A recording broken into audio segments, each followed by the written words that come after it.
Hello everyone. कल हम लोगों की बायोलॉजी की फर्स्ट क्लास थी और कल हमने देखा था कि बायोलॉजी क्या होती है। ठीक है। और बायोलॉजी के फादर कौन थे, उसको हम किन ब्रांचों में हमको पढ़ना है। ठीक है।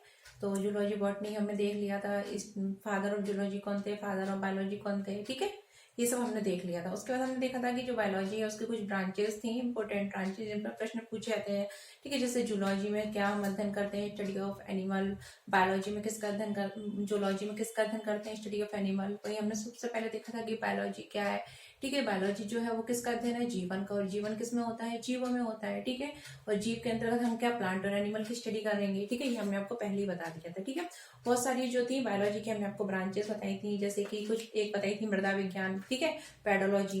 एक बताई थी हमने फिजियोलॉजी, जिसमें हम इसको हम क्या बोलते हैं, कार्य की। इसमें हम क्या करते हैं, जो प्लांट फिजियोलॉजी और एनिमल फिजियोलॉजी की स्टडी करेंगे। ये सब हम काफी चीजें आपको बता चुके थे। ठीक है। तो उम्मीद है आप लोगों ने याद कर ली होंगी, और नहीं की हो तो याद कर लेना। आज हम चलेंगे, कल हमने आपको वैसे ही जाने से पहले जो वीडियो हमारी खत्म हो रही थी उससे पहले बता ही देता कि हम आज जो मेनली हमको क्या पढ़ना था, कल्चर। कल्चर मतलब क्या होता है, संवर्धन। ठीक है। और इन पर प्रश्न बन जाते हैं, डायरेक्ट पूछ लिया जाता है कि सेरिकल्चर क्या है। ठीक है। एक्वाकल्चर क्या है, एपीकल्चर क्या है। ठीक है। इसमें काफी प्रश्न पूछे जाते हैं, तो इसको आज हम देख लेते हैं। ठीक है। तो सबसे पहले देखते हैं कि कल्चर क्या होता है। ठीक है। कल्चर मतलब क्या होता है, पालन करना, किसी भी का पालन करना और संवर्धन करना। किसके लिए, व्यापारिक दृष्टि से। व्यापारिक दृष्टि के अंतर्गत लाभ कमाने के लिए किसी भी चीज, मतलब किसी का भी पालन करना। ठीक है। उसे हम क्या बोलते हैं, कल्चर बोलते हैं। ठीक है। किसी भी लिविंग का पालन करना, किसके लिए, व्यापारिक दृष्टि से लाभ कमाने के लिए, उसे हम क्या बोलते हैं, कल्चर बोलते हैं, पालन बोलते हैं, संवर्धन बोलते हैं। ठीक है। अब देखते हैं कल्चर कौन कौन से प्रकार के होते हैं। तो कई प्रकार के कल्चर हैं। ठीक है। जिन पर प्रश्न पूछे आते हैं, जो महत्वपूर्ण है उनको हम देखेंगे। जैसे कि एक आपको दिख रहा होगा एपीकल्चर। ठीक है। एपीकल्चर क्या होता है, एपीकल्चर में हम किसका संवर्धन करते हैं, किसका पालन करते हैं। एपीकल्चर जो है वो हम शहद प्राप्त करने के लिए मधुमक्खियों का पालन करना ही एपीकल्चर कहलाता है। ठीक है। तो शहद प्राप्त करने के लिए, शहद प्राप्त करने के लिए, मोम प्राप्त करने के लिए, जो मधुमक्खियां होती हैं छत्ता बनाती हैं। ठीक है। उनसे हमको शहद भी मिलता है और उनसे हमको मोम भी मिलता है। ठीक है। तो शहद प्राप्त करने के लिए मधुमक्खियों का जो पालन करना, ठीक है, उसको हम क्या बोलते हैं, एपीकल्चर। ठीक है। ये पूछ लिया जाता है। अगला क्या है, एक्वाकल्चर।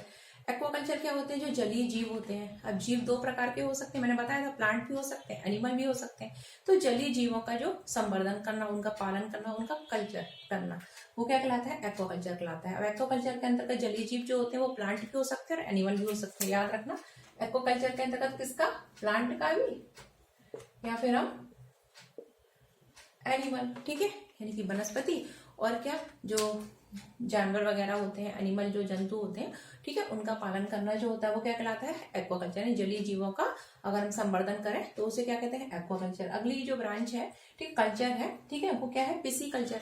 अब पिसीकल्चर क्या होता है, मछलियों का संवर्धन करना या मछलियों का पालन करना। ठीक है।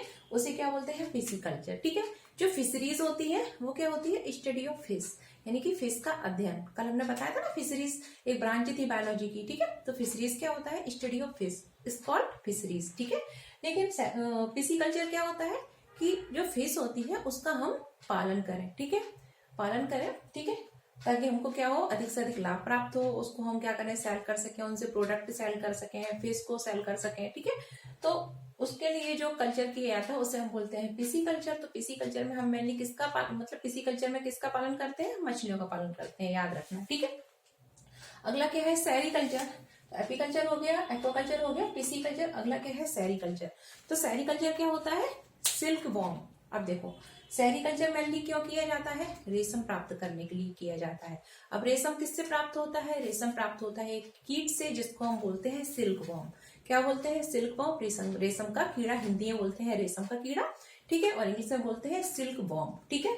तो सिल्क वॉर्म, ठीक है, सिल्क वॉर्म का पालन करना किसके लिए, रेशम प्राप्त करने के लिए, उसे क्या बोलते हैं, सेरीकल्चर। ठीक है।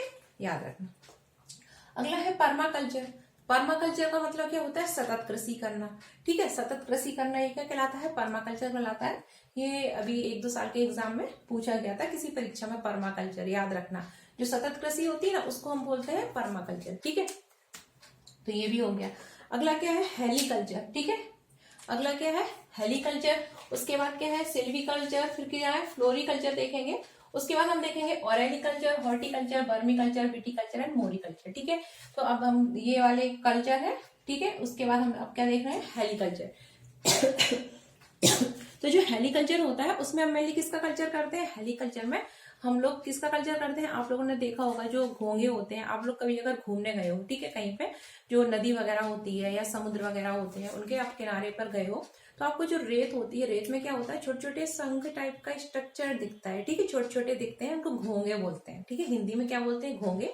और इंग्लिश में क्या बोलते हैं? स्नेल, ठीक है। तो उसका कल्चर करना जो होता है वो क्या कहलाता है? हेलीकल्चर कहलाता है, ठीक है। स्नेल का कल्चर करना या घोंगों का कल्चर करना क्या कहलाता है? हेलीकल्चर कहलाता है, ठीक है। अब अगला कल्चर कौन सा है? सिल्वी कल्चर। कौन सा कल्चर है? सिल्वी कल्चर।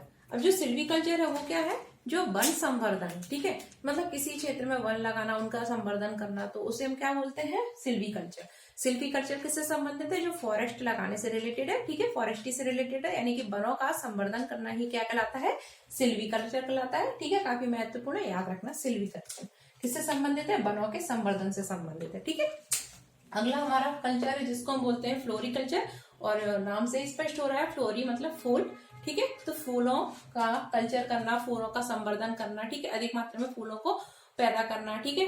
अब कैसे? जमीन में, ठीक है, अधिक मात्रा में हम क्या करें कि इस तरीके से खेती करें कि मतलब हमारे जो खेत है उनमें हम क्या करें, फ्लावर की जो किस्में हैं, विभिन्न वैरायटियां हैं, ठीक है, उनको हम रोपित करें और हम फूल प्राप्त करने के लिए अपने जो खेत हैं, आपने देखा होगा कई कई खेतों में क्या होता है कि पूरे के पूरे जो खेत होते हैं वो गुलाब के फूलों से आपको, मतलब आप अगर निकल जाओ ना रोड किनारे से तो आपको गुलाब की जो स्मेल है वो आपका मन मोह लेगी, ठीक है।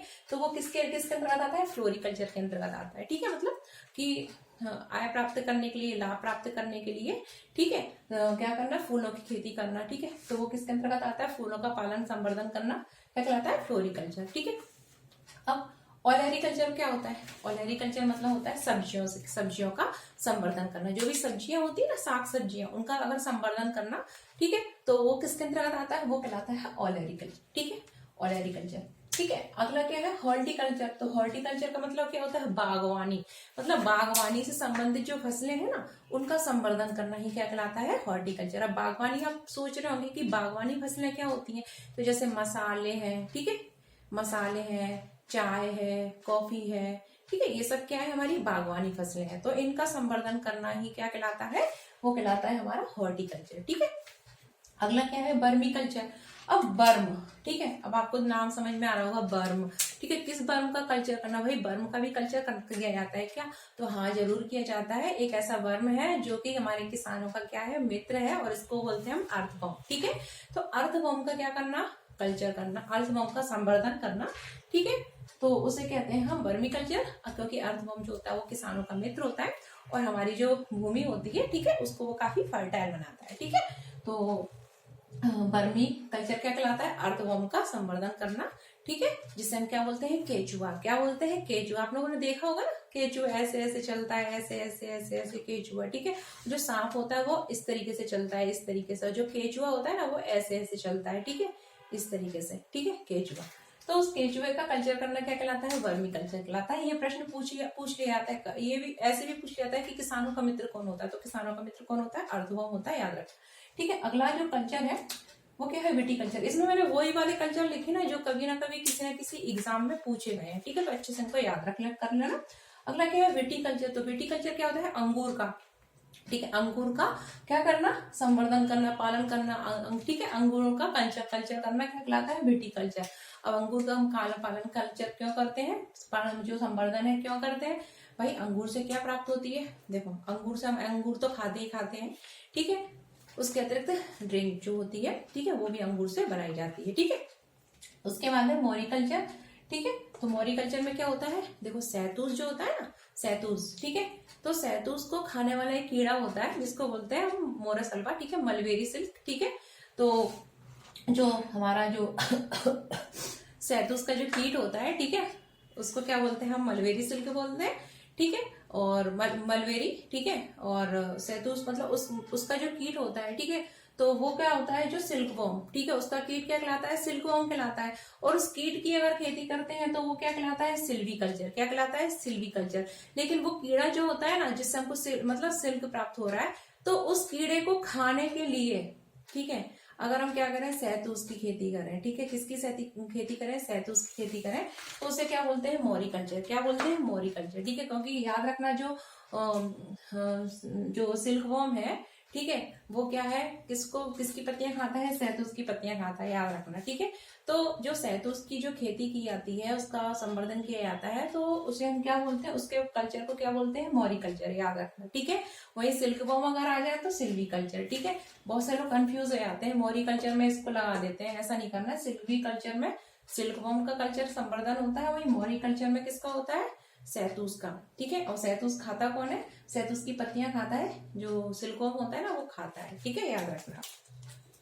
उसके बाद ये कुछ प्रमुख कल्चर हो गए। उसके बाद हम लोग पढ़ेंगे आज की जो बायोलॉजी होती है, हम देखेंगे कि बायोलॉजी में कुछ महत्वपूर्ण सिद्धांत दिए गए हैं और वो सिद्धांत कौन कौन से हैं। ठीक है, तो हम पढ़ेंगे आज जीव विज्ञान से संबंधित कुछ महत्वपूर्ण सिद्धांत, और अक्सर ये जो सिद्धांत है वही सिद्धांत पढ़ेंगे जिन पर प्रश्न पूछे जाते हैं। आप किसी भी एग्जाम को देख लो ना, इन जो सिद्धांत है उन पर प्रश्न पूछे जाते हैं। अब हम पढ़ेंगे क्या क्या सिद्धांतों के बारे में। सबसे पहले हम देखेंगे लैमार्किज्म। एक साइंटिस्ट थे जिनका नाम था लैमार्क। ठीक है, तो उन्होंने उपार्जित लक्षणों की वंशागति का सिद्धांत दिया था। उन्होंने कहा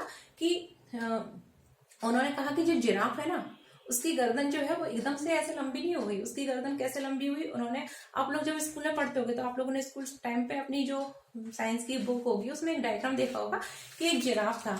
ठीक है, छोटा सा था, फिर उसकी गर्दन ऐसे बड़ी हुई, फिर और बड़ी हुई, फिर और बड़ी हुई, बाद में उसकी गर्दन बहुत बड़ी हो गई। ठीक है, तो ये सिद्धांत किसने दिया था, ये लैमार्क ने दिया था। इसे लैमार्किज्म में बोलते हैं, और उनके सिद्धांत को बोलते हैं उपार्जित लक्षणों की वंशागति का सिद्धांत। ठीक है, तो ये हमको पढ़ना है।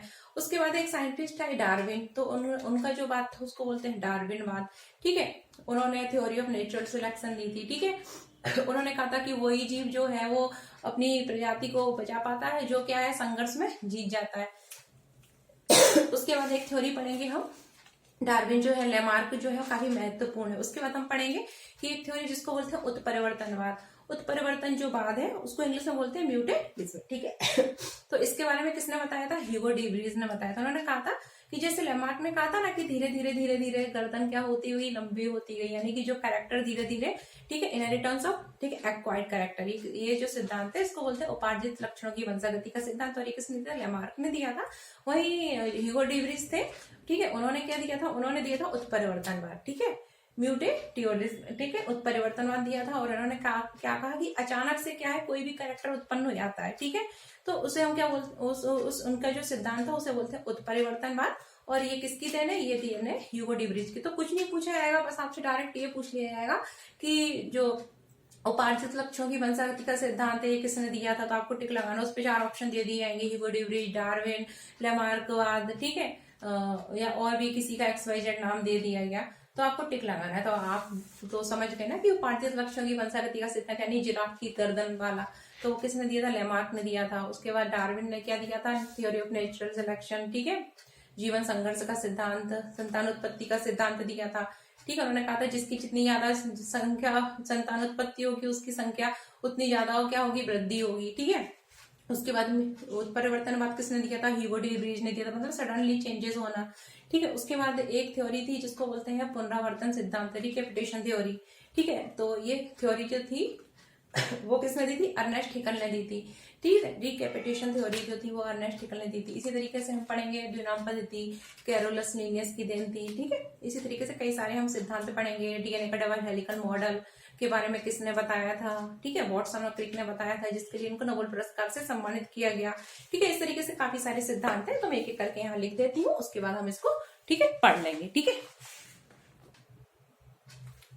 ठीक है, तो एक एक करके सिद्धांत है, देख लेते हैं अच्छे से। ठीक है, प्रश्न पूछे ही आते हैं और कुछ नहीं पूछा जाता, डायरेक्ट पूछ नहीं आता। सबसे पहले तो ये सिद्धांत किसने दिया था, ठीक है, उसमें कुछ जो महत्वपूर्ण है जो मैं आपको बताऊंगी उस पर प्रश्न पूछ लिए जाते हैं, तो ध्यान से सुनना। ठीक है, सबसे पहले देख लेते हैं हम क्या, लैमार्किज्म।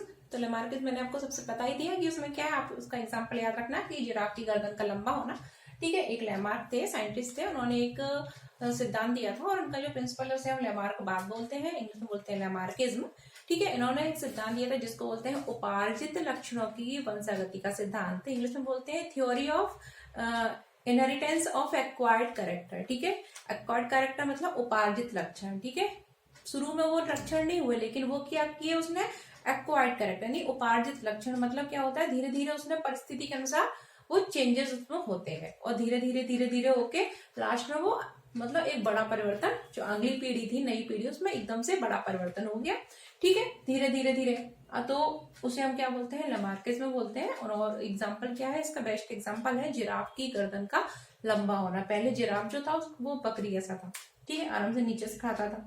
फिर क्या हुआ, जब खूब सारे जिराफ हो गए, ठीक है, आप लोगों ने जिराफ देखा होगा ना, उसकी गर्दन बहुत लंबी होती, नहीं देखा हो तो गूगल कर लो जिराफ। ठीक है, तो क्या होता है कि एक बार क्या होता है कि जिराफ थे, आराम से नीचे खाते रहते थे, बकरी की तरीके से चलते रहते थे। ठीक है, अब क्या हुआ, नीचे की सारी वनस्पति खत्म हो गई।